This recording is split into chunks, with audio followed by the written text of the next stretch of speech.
Son zamanlarda özellikle halkımızla yapmış olduğumuz temaslarda bölge içerisinde, şehir içerisinde ya da mahallelerde kapkaç, hırsızlık ve uyuşturucuyla mücadelede bize çok telkinler oluyor.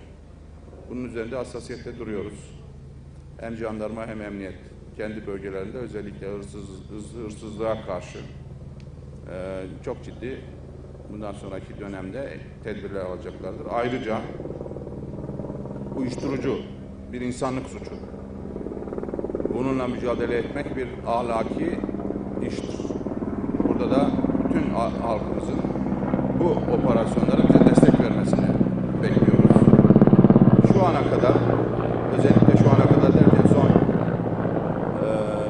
Mayıs ayından itibaren 198 ayrı operasyonda 47.893.665 kök kenevir imha işlemi gerçekleştirildi.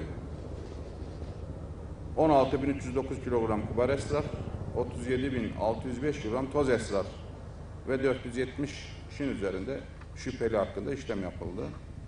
370 milyar Türk lirasılık bir kaynağı, yani 2 katının 370 trilyonluk bir kaynağı kurutmuşuz ve yaklaşık 5.000 hektarlık bir alanda ekime müdahale etmişiz.